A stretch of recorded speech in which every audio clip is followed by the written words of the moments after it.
बच्चों, आज हम आपको पढ़ाने जा रहे हैं माइक्रोब्स इन ह्यूमन वेलफेयर। ये चैप्टर का नाम है। और आज हम आपको इंट्रोडक्शन टू माइक्रोबायोलॉजी, ठीक है, ये हमारी मेन हेडिंग है। और इसके बारे में हम आपको माइक्रो ऑर्गेनिज्म क्या होते हैं और इनका हमारी लाइफ में क्या रोल है और अर्थ में मतलब लाइफ की जो पॉसिबिलिटीज़ है वो क्यों है, कैसे है और हम माइक्रोब से कैसे डिपेंड हैं, इसी के बारे में हम डिटेल में आपको आज समझाएंगे। अगर ये मेरा वीडियो और ये लेक्चर अगर आपको समझ में आता है तो प्लीज़ मेरे इस चैनल को आप लाइक करिए, सब्सक्राइब करिए और शेयर करिए। तो सबसे पहले हम बात करते हैं, यहाँ हेडिंग है आपका स्कोप ऑफ माइक्रोबायोलॉजी। तो हम स्कोप ऑफ माइक्रोबायोलॉजी से पहले हम समझते हैं माइक्रोबायोलॉजी क्या है। माइक्रो से ही आपको समझ में आ रहा होगा कि किसी भी क्या है स्मॉल या टाइनी ऑर्गेनिज्म की बात यहाँ होगी। अब बायोलॉजी मतलब क्या हो गया, लाइफ, ठीक है। तो स्मॉल ऑर्गेनिज्म, तो हम कह रहे हैं कि माइक्रोबायोलॉजी क्या है, तो आप बोलेंगे it is a branch of biology in which we study we study about microbes, ठीक है। तो ये हमें यहाँ पे एक इन्फॉर्मेशन मिल गया कि माइक्रोबायोलॉजी हम स्टडी करते हैं माइक्रोब्स की, माइक्रो ऑर्गेनिज्म की, ठीक है। तो देखिए यहाँ पे microbiology the study of living things too small to be seen without magnification.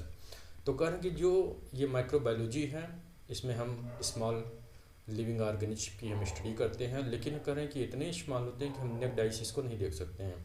तो इसको देखने के लिए हमको चाहिए एक इंस्ट्रूमेंट जिसका नाम है माइक्रोस्कोप। और इस माइक्रोस्कोप की मदद से हम जो छोटे छोटे ऑर्गेनिज्म हैं उसको हम देख सकते हैं, ठीक है।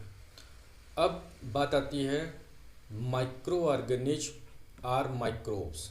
तो एक्चुअली में जो टर्म माइक्रोब्स है ये लिया गया है माइक्रो ऑर्गेनिज्म में। तो माइक्रो ऑर्गेनिज्म बोलेंगे तो आप बोलेंगे स्मॉल लिविंग ऑर्गेनिज्म की बात हो रही है, या माइक्रोस बोलेंगे तो बात एक ही है, ठीक है। और ये क्या होते हैं, माइक्रोस्कोपिक ऑर्गेनिज्म। ये इतने छोटे हैं कि इनको हम नॉर्मल आँख से नहीं देख सकते हैं, नेक्ड आई से नहीं देख सकते हैं, ठीक है। और इसका दूसरा नाम है माइक्रो ऑर्गेनिज्म, माइक्रोब्स, या तीसरा इसका एक और नाम है जिसको बोलते हैं जर्म्स, जर्म्स भी बोलते हैं, ठीक है। तो ये माइक्रो ऑर्गेनिज्म हम कह रहे हैं कि ये बैक्टीरिया हो सकते हैं, फंजाई हो सकता है।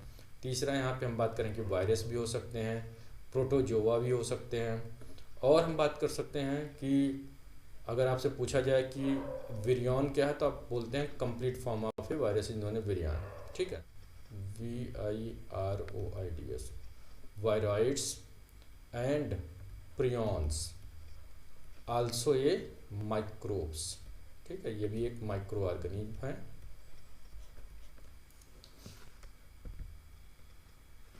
Introduction to microbiology, how can be microbes are classified.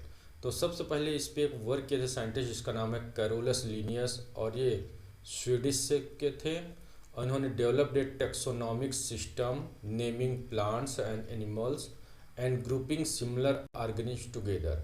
तो देखिए सबसे पहले कैरोलस लीनियस जो हैं फादर ऑफ टेक्सोनॉमी कहे जाते हैं। पहले एक इन्फॉर्मेशन आप समझ जाइए, फादर ऑफ टैक्सोनॉमी। दूसरा, कैरोलस लीनियस ने सारे जो अपने अर्थ में जितने भी ऑर्गेनिज्म हैं सभी लिविंग ऑर्गेनिज्म को इन्होंने दो ग्रुप में बांट दिया, जिसे बोलते हैं दो ग्रुप मतलब दो किंगडम में।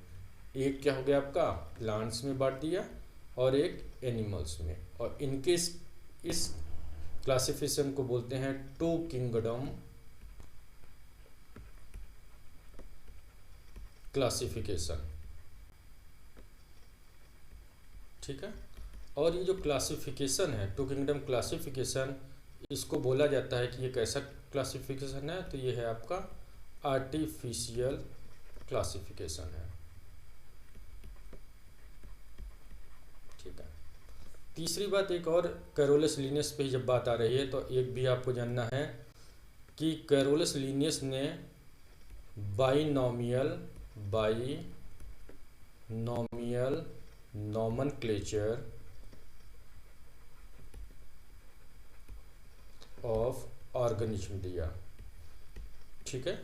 और इन्होंने क्या बताया कि किसी भी ऑर्गेनिज्म का नाम जो होता है वो दो चीज़ों से रखा जाता है। पहला जेनेरिक नेम, मतलब जीन्स, जीन्स यानी जिस जीन्स, और प्लस वो किस स्पीसीज से बिलोंग करता है, तो generic name plus specific epithets बोलते हैं। जैसे हमने बोला फॉर एग्जांपल मैंगो का जो होता है उसका साइंटिफिक नेम है मैंगीफेरा इंडिका,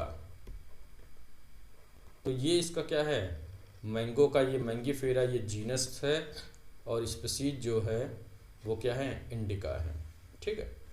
तो अब दूसरे एक साइंटिस्ट आते हैं ल्यूवेनहाक, और इन्होंने माइक्रो ऑर्गेनिज्म को 6 ग्रुप में कैटेगराइज किया।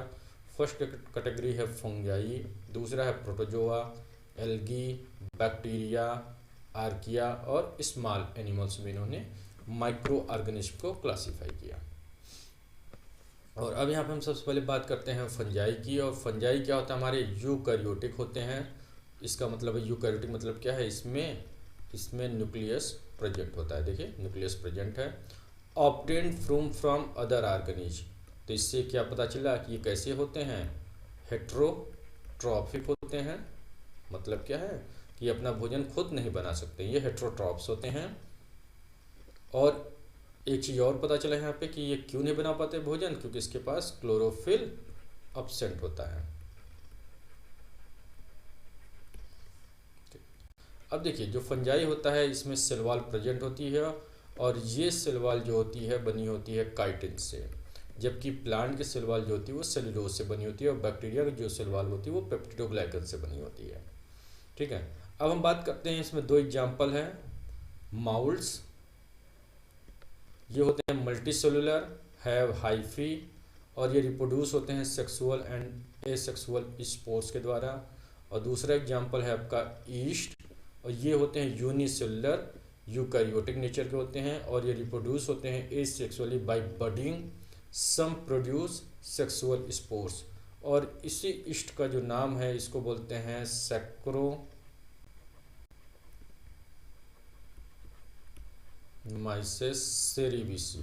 सेरीविसी, ठीक है। अब दूसरे माइक्रो ऑर्गेनिज्म की बात हो रही है, प्रोटोजोआ। और ये प्रोटोजोआ जो होते हैं single celled eukaryotic nature. Eukaryotic मतलब क्या हुआ, न्यूक्लियस प्रेजेंट होगा प्रोटोजोआ में, और ये सिंगल सेल्ड होते हैं। मतलब क्या है कि एक ही सेल में जो होता है ये अपनी लाइफ को कंप्लीट करते हैं, सारी मेटाबॉलिक एक्टिविटी कंप्लीट होती है इनकी एक सेल में, ये सिंगल सेल से बने होते हैं। ये similar to animals in nutrient needs and cellular structure, ठीक है, सेलुलर स्ट्रक्चर। तो ये क्या होते हैं, एनिमल्स के बराबर ही होते हैं। Live freely in water, some live in animal host. तो प्रोटोजोआ जनरली कहाँ मिलते हैं, हमको वाटर में मिलेंगे, लेकिन कुछ जो होते हैं एनिमल होस्ट में भी मिलते हैं।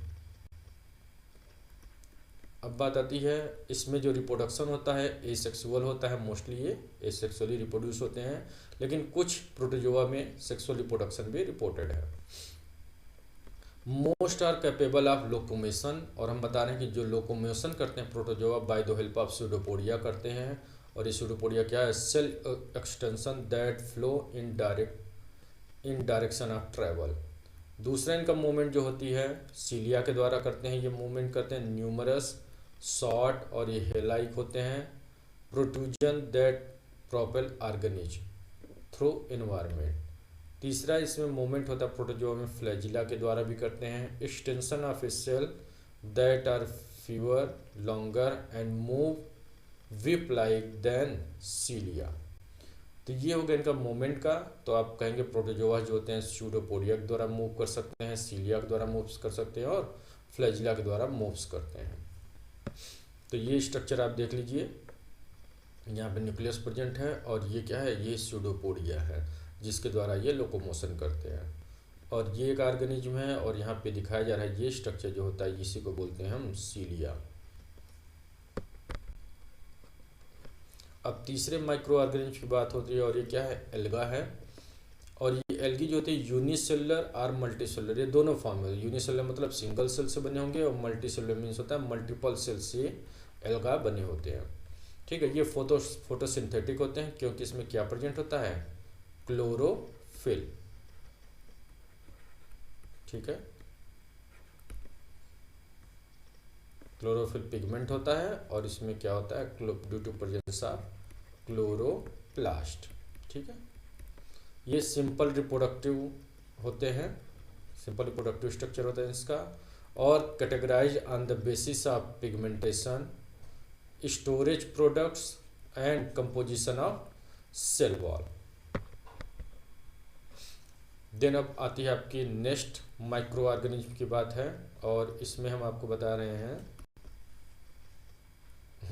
Bacteria and Archie bacteria.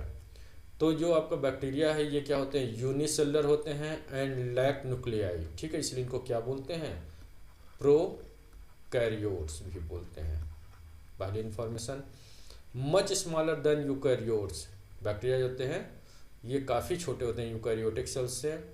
Found elsewhere there is sufficient moisture, some found in extreme environment, और ये रिप्रोड्यूस एसेक्सुअली। ठीक है, अब हम बात करते हैं जो बैक्टीरिया होता है। ठीक है, आगे हम बता रहे हैं इसमें। अब ये बैक्टीरिया करें कि दो टाइप का मिलता है, एक बैक्टीरिया करें जो सेल वॉल कंटेन्स पेप्टिडोग्लाइकन, और इसका दूसरा नाम होता है म्यूरिन। ठीक है, some lack cell walls, most do not cause disease and some are beneficial. तो इसका मतलब ये हुआ कि ज़्यादातर माइक्रो ऑर्गेनिज्म ऐसे नहीं कि जो बैक्टीरिया होते हैं वो केवल पैथोजेनिक ही होते हैं, कुछ बेनिफिशियल भी होते हैं। ठीक है, जैसे आपने कहा कि दूध का दही जमना, तो वो क्या है आपका, ये एक बेनिफिशियल है। तो अब यहाँ बात करते हैं आर्की बैक्टीरिया, और आर्की बैक्टीरिया हम करेंगे cell wall composed of polymers other than peptidoglycan. तो मतलब क्या हुआ आपका कि जो आर्की बैक्टीरिया होते हैं, जैसे आप बोलते हैं सल्फर बैक्टीरिया हो गया आपका, और मेथनोजेनिक बैक्टीरिया हो गए, तो ये सब बैक्टीरिया हम करें कि पेप्टिडोग्लाइकन उसके सेल वॉल में नहीं होती हैं। ठीक है, तो अब यहाँ पे ये स्ट्रक्चर देखिए बैक्टीरियल के शेप का है। तो बैक्टीरिया के शेप की हम बात करें तो बैक्टीरिया आप जब माइक्रोस्कोप से देखेंगे तो बैक्टीरिया आपको ऐसा दिखेगा, तो इसको हम बोलते हैं कोकी। ठीक है, अगर यही कह रहे हैं कि स्फेरिकल है तो ये कोकी बोलेंगे हम। देखिए स्फेरिकल दिख रहा है स्ट्रक्चर, स्फेरिकल। और हम बात करें कि अगर ये कह रहे हैं कि सिंगल है तो कोकी, लेकिन अगर दो के या ग्रुप में प्रेजेंट है तो इसको हम बोल देंगे कोकस। तो यहाँ दो है तो हम यहाँ टर्म यूज करेंगे डिप्लोकोकस।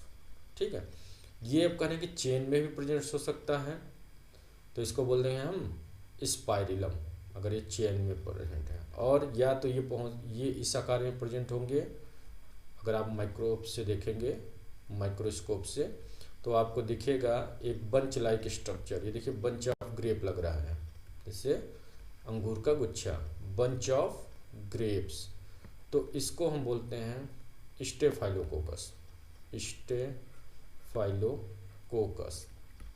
ठीक है, अब कुछ बैक्टीरिया करें कि वो रॉड शेप में भी होगा, ऐसे देखिए, ऐसे बैक्टीरिया अगर आप माइक्रोस्कोप से देखें तो ऐसे दिखेगा। अगर रॉड शेप्ड है तो उसको हम टर्म यूज करते हैं बैसिली। ठीक है, और अगर ग्रुप में है, मान लीजिए दो के ग्रुप में प्रेजेंट है, अगर ग्रुप में रहेगा तो उसको बैसिलस बोलते हैं। तो जैसे अगर दो है तो इसको हम बोलेंगे डिप्लो बैसिलस। ठीक है, तो ये देखिए आपको यहाँ दिख भी रहा है, ये देखिए बैसिली कहा गया है, क्यों, क्योंकि कैसा स्ट्रक्चर इसका है, जस्ट रॉड शेप्ड है। और कोकी है, अगर ये सिंगल प्रेजेंट है तो कोकी हम यूज करते हैं। अगर ये ग्रुप में, जैसे कि यहाँ देखिए, अगर सिंगली अगर हम बात किया, अगर आपने माइक्रोस्कोप से देखा और एक ही बैक्टीरिया स्फेरिकल दिखा तो आप कोकी बोलेंगे। लेकिन अगर ग्रुप में, ठीक है, ये दो के भी ग्रुप में हो सकते हैं, चार के भी ग्रुप में हो सकते हैं, इसको टेट्राकोकस कहते हैं, इसको डिप्लोकोकस कहते हैं। तो जब ग्रुप में रहेंगे तो वहाँ पर हम कोको यूज़ करेंगे टर्म। ठीक है, और अब करेंगे कुछ बैक्टीरिया जो है अगर हम माइक्रोब से देखेंगे तो स्पाइरल दिखते हैं, तो इसको स्पाइरिलम बैक्टीरिया भी बोलते हैं। और कुछ बैक्टीरिया आपको ऐसा भी दिखेगा, just like a comma shaped. ये देखिए यहाँ पे कामा शेप्ड है, ये ऐसे दिखेगा आपको, इसको बोलेंगे हम कॉमा शेप्ड बैक्टीरिया है। और ये एग्जाम्पल इसका रहेगा विब्रियो कॉलरी। Vibrio cholerae. तो ये आपका हो गया कॉमा सेट। ठीक है, अब हम बात करते हैं यहाँ पे आके कि the golden age of microbiology का गोल्डन एज क्या है। तो सबसे पहले हम बात करते हैं फ्रांसिस रड्डे एक्सपेरिमेंट की बात करते हैं, और इसको दिया था फ्रांसिस रड्डे ने दिया था। और इस थ्योरी का हम एक आपको ओवरव्यू बता रहे हैं कि ये थ्योरी जो है थ्योरी ऑफ एबायोजेनेसिस को डिस्प्रूव करती है। थ्योरी ऑफ एबायोजेनेसिस और सपोर्ट करती है theory of biogenesis. Theory of biogenesis. अब देखिए आपको मतलब समझना है थ्योरी ऑफ एबायोजेनेसिस। तो एबायोजेनेसिस मतलब ये थ्योरी ये एक्सप्लेन करती है कि जो लाइफ की ओरिजिन हुई है फ्रॉम नॉन लिविंग थिंग से हुई है। ये थ्योरी करती है थ्योरी ऑफ एबायोजेनेसिस। लेकिन कह रहे हैं कि जो थ्योरी ऑफ बायोजेनेसिस कहती है कि नहीं, ये इस थ्योरी को डिस्प्रूव कर रहे हैं रेड्डी ने, और ये थ्योरी को सपोर्ट करेंगे थ्योरी ऑफ बायोजेनेसिस। इसका मतलब थ्योरी ऑफ बायोजेनेसिस का मतलब है कि life comes from the pre existing life.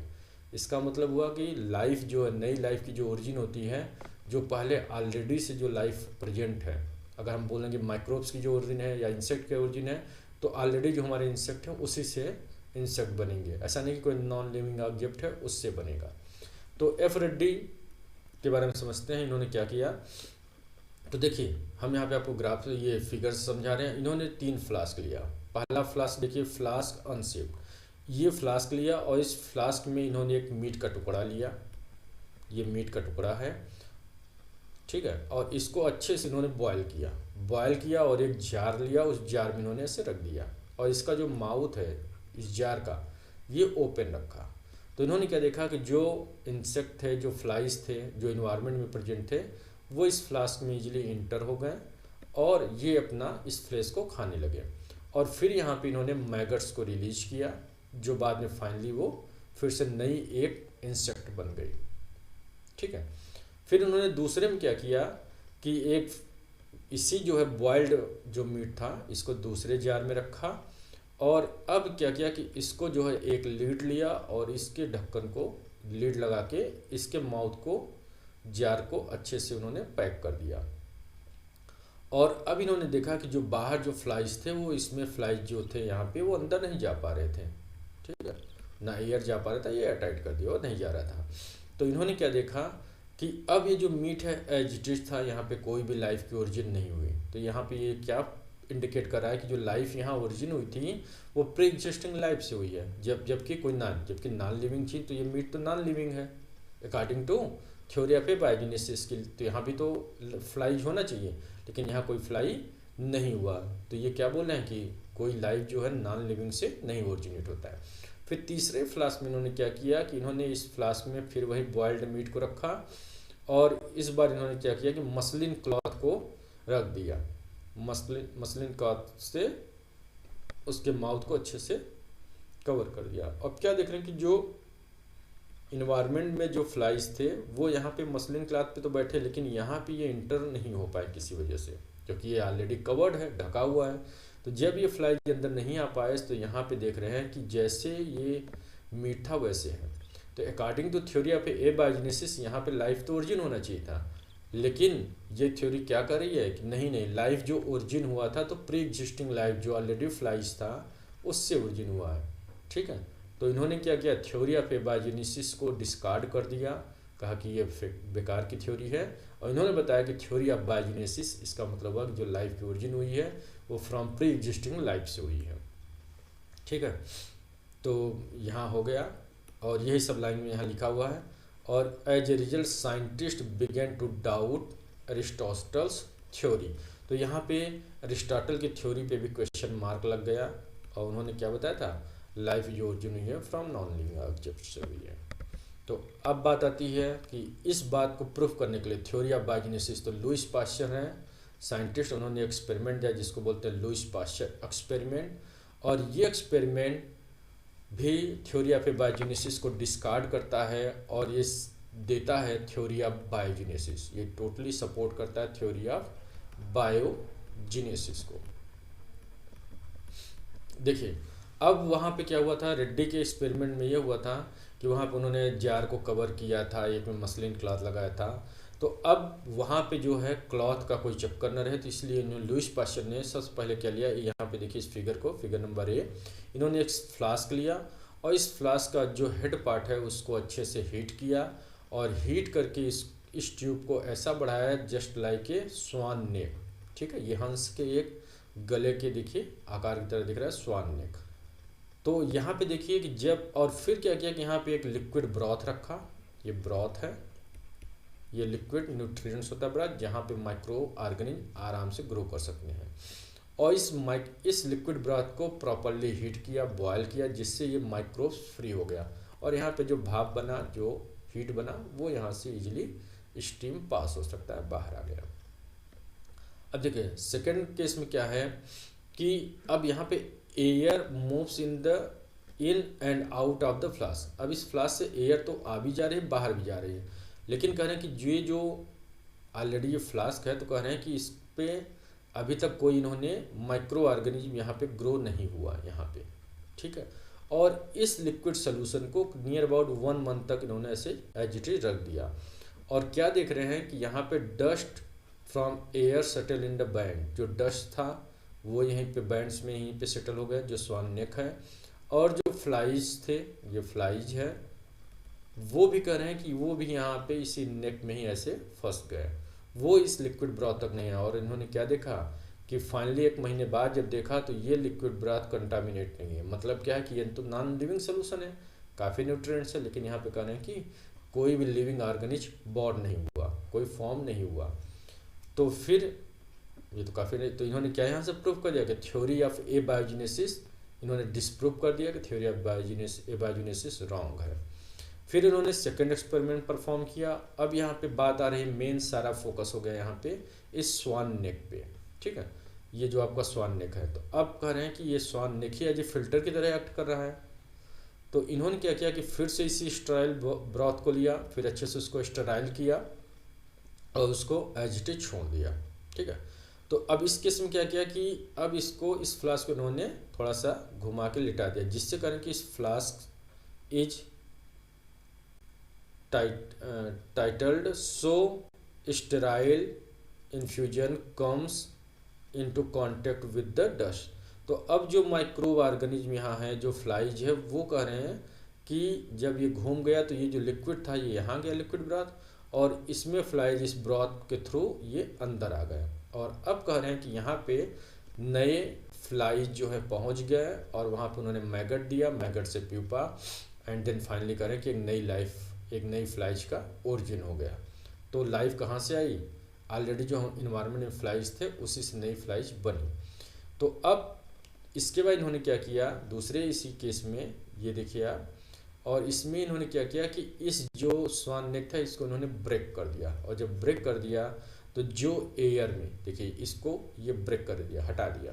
अब यहाँ पे कह रहे हैं जो इन्वायरमेंट में जो फ्लाइज थे, ये फ्लाइज थे, वो इजीली कह रहे हैं कि आ गए, और यहाँ पे कह रहे हैं कि ये जो लिक्विड ब्रॉथ है इसको इन्होंने कंटामिनेट हो गया। और यहाँ पे कह रहे हैं कि जो फ्लाइज पहुँच गई जो पहले से थी, और इन्होंने कह रहे हैं कि नए फ्लाई को न्यू